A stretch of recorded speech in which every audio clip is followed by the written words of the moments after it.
தவறுகளை ஏற்றுக்கொள்ளல் என்பது தன்னை கௌரவிக்கக்கூடிய, தன்னை மதிக்கக்கூடிய, தன்னுடைய சிந்தனையை அதாவது கண்ணியப்படுத்தக்கூடிய ஒரு மனிதனால் மாத்திரம்தான் தவறுகளை ஏற்றுக்கொள்ள முடியும். சாதாரணமான அதாவது நிலையிலே இருக்கக்கூடியவர்கள், உள்ளத்திலே நம்பிக்கை குறைந்தவர்கள், நேர்மையானவர்களாக இருந்தாலும் அவர்களால் தவறுகளை ஏற்றுக்கொள்ள முடியாது. காரணம், ஒரு தவறை ஏற்றுக்கொள்ளல் என்பது பல விளைவுகளை ஏற்படுத்தும். பல விளைவுகளை என்ன செய்யும்? ஏற்படுத்தும். தவறை ஏற்றுக்கொண்டு விட்டால் அதற்கு அப்பால் பல விளைவுகள் அதிலே உண்டு. முதலான ஒரு விஷயம், இவர் தவறு செய்யக்கூடியவர் என்பது நிரூபணமாகும். தவறு செய்து விட்டார் இந்த பிரச்சனையில என்பது நிரூபணமாகும். அடுத்தது, கண்ணியம் என்று நாம் கருதி வைத்திருக்கக்கூடிய அந்த கண்ணியம் என்ற பார்வை சில மக்களுடைய உள்ளத்திலே என்ன செய்யும்? குறையும். நாளை எம்மிடத்திலே ஒரு விஷயத்தை கேட்க முன்வர மாட்டார்கள். நாளை எங்களை சில விஷயங்களை முற்படுத்த மாட்டார்கள். அதே போன்று சில நேரங்களில் உலக ரீதியான லாபங்கள் நம்மை விட்டு என்ன செய்யும்? போகும். சில நஷ்டங்களை நாம் என்ன செய்ய வேண்டி வரும்? சந்திக்க வேண்டி வரும்.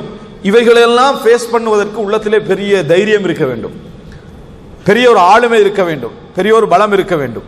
எனவே சிம்பிளான வழி தவறுகளை ஏற்றுக்கொள்ளாமல் இருத்தல். சிம்பிளான வழி என்ன? தவறுகளை ஏற்றுக்கொள்ளாது விட்டால் இவ்வளவு கஷ்டங்களை நான் தாங்க வேண்டிய அவசியம் இல்லை. எனவே தவறுகளை ஏற்றுக்கொள்ளல் நம்பிக்கை கொண்ட, சாதிக்க முடிந்த, உயர்ந்த மனமுள்ள ஒருவருடைய குணம்தான் அது. இது பலகீனர்களுக்கு இந்த பண்பாட்டை கடைபிடிக்க முடியாது. தன்னை உள்ளத்தால் பலமாக, உடலால் எவ்வளவு பலமாக இருந்தாலும் சரி, தன்னை உள்ளத்தால் யார் பலமாக கருதுகிறாரோ, என்னால் எதையும் சந்திக்க முடியும் என்கின்ற ஒரு நம்பிக்கையை வைத்து எவர் வாழ்கிறாரோ அவரால் இது முடியும். இவருக்கு அந்த நம்பிக்கை இல்லையோ, ஒரு சின்ன பிரச்சனைகள் கூட துவண்டு விடுவாரோ, சுமக்க முடிகின்ற அளவிலான அந்த தைரியம் இல்லையோ, அவரால் தவறையும் ஏற்றுக்கொள்ள முடியாது. அவர் நல்லவராக இருந்தாலும் கூட, அவர் நேர்மையானவராக இருந்தாலும், நல்லவராக இருந்தாலும், நல்ல பண்பு அவரிடத்தில் இருந்தாலும், தவறுகளை ஏற்றுக்கொள்றது அவரால் சாத்தியம் இல்லாத ஒரு விஷயம். இதனால்தான் சிலர் தவறு என்று பெரியதொன்று நடந்துவிட்டால் ஏற்றுக்கொள்ளலை விட தற்கொலை என்ன செய்யறாங்க? விரும்புறாங்க. ஏற்றுக்கொள்ளலை விட சமூகத்தில் போய் இதை எப்படி ஃபேஸ் பண்ணுவது என்கின்ற சிந்தனையில் எதை அவர்கள் விரும்பி விடுகிறார்கள்? தற்கொலையை கூட என்ன செய்கிறார்கள்? விரும்பி விடுகிறார்கள் என்கின்ற நிலையை நாம் என்ன செய்கிறோம்? பார்க்கிறோம். ஆனால் நாம் இருக்கக்கூடிய மார்க்கம் உள்ளத்திற்கு பலத்தை தரக்கூடிய மார்க்கம்.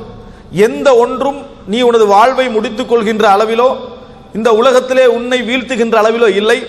இந்த முழு உலகமும் சேர்ந்து உனக்கு ஒரு நன்மை செய்ய நினைத்தாலும் கூட அவர்களால் எந்த ஒரு நன்மையும் உனக்கு செய்ய முடியாது, அல்லாஹ் நாடியதை தவிர.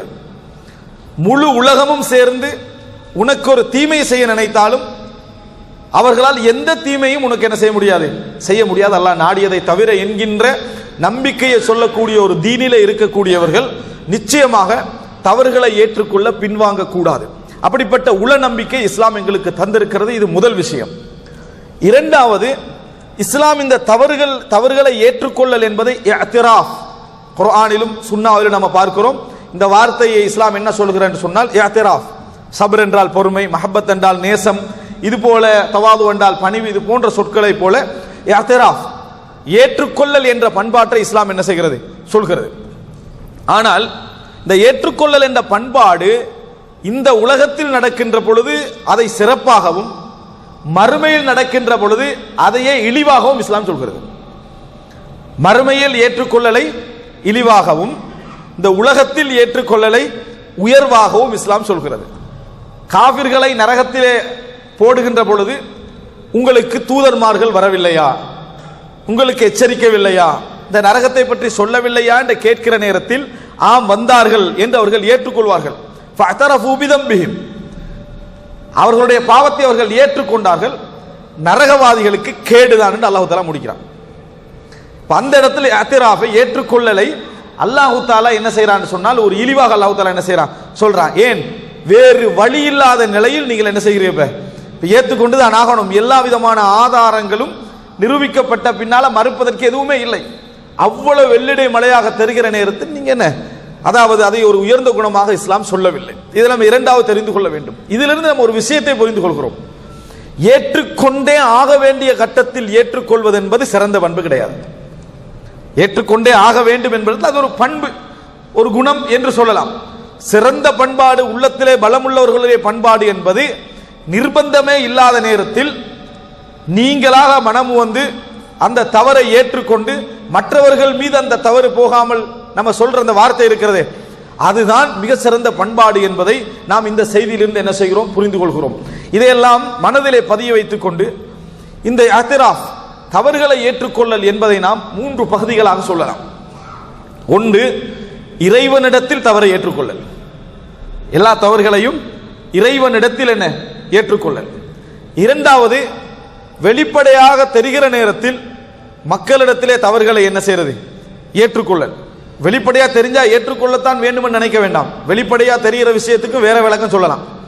வெளிப்படையா தெரிகிற விஷயத்துக்கு கூட வேற விளக்கம் சொல்லலாம். விளக்கம் சொல்லாமல் அந்த தவறுகளை ஏற்றுக்கொள்ளல். மூன்றாவது, உங்களுக்கு அல்லாஹ்வுக்கும் மட்டும்தான் தெரியும் தவறு என்று சொல்லி, ஆனால் ஒரு மனிதனுடைய விஷயத்திலே நடந்த தவறு நீங்கள் விசாரிக்கப்படுகிறீர்கள், மனம் வந்து தவறை என்ன செய்றீங்க, ஏற்றுக்கொள்கிறீர்கள். இது மூன்றாவது. இந்த மூன்றாவது விஷயம்தான் நிறைய பேர் தடுமாறக்கூடிய விஷயம். ஏனென்றால் அது உங்களுக்கும் இறைவனுக்கும் மட்டும்தான் தெரியும். ஏற்றுக்கொள்ளாமல் இருப்பதற்கான அதிகமான சூழலும் சந்தர்ப்பம் உங்களுக்கு உண்டு. அதிலே நிறைய பேர் என்ன செய்து விடுகிறார்கள், தவறி விடுகிறார்கள். இதுதான் மின்ஷியமில் கிபார் என்று சொல்வார்கள். பெரியவர்களுடைய பண்பு என்ன, அந்த நேரத்தில் அந்த விஷயத்தை ஏற்றுக்கொள்ளல். இப்படி 3 தவறுகளாக நாம் என்ன செய்யலாம், பார்க்கலாம். இதுல மிகப்பெரிய விஷயம், ஒரு மிகப்பெரிய அம்சமும் இறைவனிடத்தில் நீங்கள் தவறை ஏற்றுக்கொள்ளல் என்பதுதான். நிறைய பேர் நினைக்கலாம், இறைவனிடத்தில் நம்ம எல்லாம் தவறை ஏற்றுக்கொண்டு தான் என்ன செய்யறோம் இருக்கிறோம், எவ்வளவு பட்டியல் வந்தாலும் நம்ம ஏற்றுக்கொண்டு தானே இருக்கிறோம் அப்படின்னு நினைக்கலாம். இல்லை, தவறுகளை ஏற்றுக்கொள்ளல் என்பது மிக இலகுவாக நம்ம இறைவனுக்கு முன்னால் நம்ம என்ன செய்வதில்லை, ஏற்றுக்கொள்வது இல்லை. நல்ல முறையில் நீங்க சிந்திச்சு பார்த்தீங்கன்னு சொன்னால், நம்ம செய்யக்கூடிய ஒவ்வொரு தவறையும் எங்கள் மனது நியாயப்படுத்தி கொண்டிருக்கிறது. ஒவ்வொரு தவறுக்கும் ஏதோ ஒரு சூழலையும் நேரத்தையும் காலத்தையும் நிர்பந்தத்தையும் சொல்லி நாம் என்ன செய்கிறோம், இருந்து கொண்டிருக்கிறோம். முத்தலக்காக மனம் திறந்து நான் அநியாயக்காரன் என்று தவறை ஏற்றுக்கொள்வது இல்லை. நான் அநியாயக்காரன் என்று தவறை ஏற்றுக்கொள்வதில்லை. வட்டியில விழுந்தவர் ஒரு நியாயத்தை வைத்திருக்கிறார். இவர்கள் ஜக்காத்தை ஒழுங்காக வழங்கி இருந்தா நான் வட்டியில விழுந்திருக்க மாட்டேன் அப்படி என்று ஜக்காத்து தராதவர் தான் இவர் வட்டியில விடுறதுக்கு என்ன காரணம் என்ற ஒரு சம்பந்தத்தை வைத்துக் கொண்டுதான் இறைவனிடத்திலும் என்ன செய்கிறார்கள், அந்த குற்றத்தை ஏற்றுக்கொள்கிறார்கள். ஒழுக்க கேட்டில விழுந்து விட்டால், என் மனைவி சரியாக இருந்திருந்தால் நான் இந்த ஒழுக்க கேட்டில என்ன செஞ்சிருக்க மாட்டேன், விழுந்திருக்க மாட்டேன். யார தலையில? இவர் செய்யக்கூடிய எல்லா குற்றத்துக்கும் யார் காரணம்? சூழல்ல உள்ளவர்களும் அவர்கள் தான் இவர்களுக்கு காரணம் என்கின்ற அமைப்பில் தான் இறைவனிடத்திலே குற்றத்தை ஏற்றுக்கொள்கிறார்கள் என்பதை நம்ம பார்க்கிறோம். அன்புள்ள சகோதரர்களே, நாம் என்ன புரிந்து கொள்ள வேண்டும் என்று சொன்னால், இறைவனுக்கு முன்னாலே நமது இயல்பு இப்படியாக இருக்கிறது. அதனால் தான் எங்களுக்கு ஒரு துஆ சொல்லி தரப்படுகிறது. ரசூல் ஸல்லல்லாஹு அலைஹி வஸல்லம் அதை சய்யிதுல் இஸ்திக்ஃபார் என்று சொன்னார்கள். அல்லாஹும்ம அன்த ரப்பி என்று சொல்கிறோமே, அதில் நம்ம கடைசியா என்ன சொல்கிறோம், வ அபூஉ லக பிதம்பி, எனது பாவத்தை உன்னிடத்தில் நான் ஏற்றுக்கொள்கிறேன். எனது பாவத்தை உன்னிடத்தில் நான் ஏற்றுக்கொள்கிறேன். எந்த விதமான அடைப்புக்குறியும் இல்லாமல், எந்த விதமான முன்பகுதியும் இல்லாமல், எந்த நிர்பந்தமும் இல்லாமல் உனது நியமத்தையும் நான் ஏற்றுக்கொள்கிறேன். நீ எல்லா நியமத்துக்கு எனக்கு செஞ்சுதான் நான் பாவம் செஞ்சுக்கிறேன். எல்லா நியமத்துக்களும் செய்யாம இல்ல. அதுல வருது எப்படி, அதாவது அபூலக பினிஅமதிக அலைய வ அபூ பிதம்பி, நீ எனக்கு செய்த எல்லா அருளையும் ஏற்றுக்கொள்கிறேன், நான் உனக்கு பாவம் செய்திருக்கிறேன் என்றும் ஏற்றுக்கொள்கிறேன். எனவே நான் பாவம் செய்தது நீ அருள் செய்திருந்த சூழலில் தான், நீ தடுத்த சூழலில் அல்ல. ஆனா நிறைய எங்களுடைய பாவத்திற்கு நாம் உள்ளத்தால வைத்திருக்கக்கூடிய காரணங்கள் நினைச்சு பாருங்க. உண்மையிலேயே முத்தலக்காக திறந்து இறைவனுக்கு முன்னால ஏற்றுக்கொள்கிறோமா, காரண காரியங்களோடு ஏற்றுக்கொள்கிறோமா? நல்லாக மனதை திறந்து யோசிச்சு பாருங்க. உண்மையிலேயே இறைவனுக்கு முன்னாலும் கூட காரண காரியங்களோடு தான் என்ன செய்கிறோம், நாம் ஏற்றுக்கொண்டிருக்கக்கூடிய நிலைமையை பார்க்கிறோம். யூனுஸ் அலைஹிஸ்ஸலாத்துடைய வார்த்தையில் அல்லாஹு தஆலா அவரை காப்பாற்றுவதற்கு காரணமாக என்ன சொன்னார், லா இலாஹ இல்லா அன்த் சுப்ஹானக் இன்னி குன்து மினல் ஸாலிமீன். இதை தவிர வேற எதுவுமே இல்லைங்க. லா இலாஹ இல்லா அன்த், வணக்கத்துக்குரிய நாயன் உன்னை தவிர வேறு யாரும் இல்லை, சுப்ஹானக் நீ தூய்மையானவன், இன்னி குன்து மினல் ஸாலிமீன் நான் அநியாயக்காரர்களில் ஒருவன். இதான் இஅ்திராஃப். ஏற்றுக்கொள்ளல் என்பதற்கு தானே முன்னுரை பின்னுரை இல்லாமல் ஏற்றுக்கொள்ளதான் ஏற்றுக்கொள்ளல். நிறைய பேர் ஏற்றுக்கொள்றது கௌரவம் கண்ணியம் அந்த பகுதியெல்லாம் பாதுகாத்து ஒரு வார்த்தை சொல்வார்கள், நான் தவறு செஞ்சேன் நான் மறுக்கல, ஆனாலும் பின்னால் ஒரு கட்டுரை எழுதுவாங்க பாருங்க. அந்த கட்டுரையில இந்த தவறை ஏற்றுக்கொள்றதை விட இந்த தவறு நியாயம் என்றுதான் இருக்கும். இந்த தவறு என்ன இருக்கும், நியாயம் என்றுதான் கூடுதலாக இருக்கும். அப்ப தவறு என்பது நியாயத்தின் அடிப்படையில் இவர் தவறு செஞ்சுக்கிறாரு, அவர் நியாயம் இல்லாம தவறு செய்திருக்கிறார் என்று ரெண்டா பிரிக்க வேண்டி வருது. தவறு செஞ்சா தவறு தான், நியாயம் அவன் நியாயம் என்ன அதுல இல்லை என்றுதான் ஏற்றுக்கொள்ளல். இஅ்திராஃப் என்றால் அதுதான். நல்ல முறையில் யோசிச்சு பாருங்க. லா இலாஹ இல்லா அன்த் சுப்ஹானக் இன்னி குன்து மினல் ஸாலிமீன். வணக்கத்துக்குரிய நான் உன்னை தவிர வேறு யாரும் இல்லை, நீ தூய்மையானவன், நான் அநியாயக்காரன். அபூபக்கர் ரலியல்லாஹு அன்ஹு கேக்குறாங்க ரசூல் ஸல்லல்லாஹு அலைஹி வஸல்லம் கிட்ட, அல்லிம்னி துஆ, எனக்கு ஒரு துஆ சொல்லி தாங்க. அபூபக்கர் ரலியல்லாஹு அன்ஹு ரசூலுல்லாஹ் சொல்லி கொடுக்குறாங்க, இன்னி ஸலம்து நஃப்ஸி துல்மன் கஸீரா, எனது ஆத்மாவுக்கு எனக்கு நான் நிறைய அநியாயங்கள் செய்து விட்டேன். இதுதான் துஆ அபூபக்கர் ரலியல்லாஹு அன்ஹு அவர்களுக்கு. இன்னி ஸலம்து நஃப்ஸி துல்மன் கஸீரா. அதாவது அபூபக்கர் ரலியல்லாஹு அன்ஹு அவர்களுக்கும் எந்த விதமான அடைப்புக்குறி இல்லாத ஒரு ஏற்றுக்கொள்ளலை ரசூலுல்லாஹி ஸல்லல்லாஹு அலைஹி வஸல்லம் கற்றுக் கொடுக்கிறார்கள் என்று சொன்னால், இறைவனுக்கு முன்னால் இருந்து நாங்கள் மன்னிப்பு தேடுகிற நேரத்தில் எங்களது இஅ்திராஃப் எப்படி இருக்க வேண்டும் அப்படி என்று சொன்னால், முழுமையாக மனது திறந்து நான் செய்த தவறுக்கு 100% நான் தான் பொறுப்பு. இதை இன்னும் தெரிய வேண்டும் என்றால், நாளை மறுமையில் விசாரிக்கிற நேரத்தில் நான் விபச்சாரத்தில் விழுந்து விட்டேன் என்று இறைவன் விசாரிக்கிற நேரத்தில் அல்லாஹ் அனைவரையும் காப்பாற்ற வேண்டும். என்ன பதில் சொல்லுவோம்? அவர் காரணம் இவர் காரணம் என்று சொல்லக்கூடாது. அல்லாஹ் எப்படி சொல்லுவான்டா, லா தஹ்தஸிமு லதைய வகத் கத்தம்து இலைக்கும் பில் வஈத், என்னிடத்தில் விவாதம் செய்ய வேண்டாம், ஏற்கனவே நான் உங்களை எச்சரித்து விட்டேன்.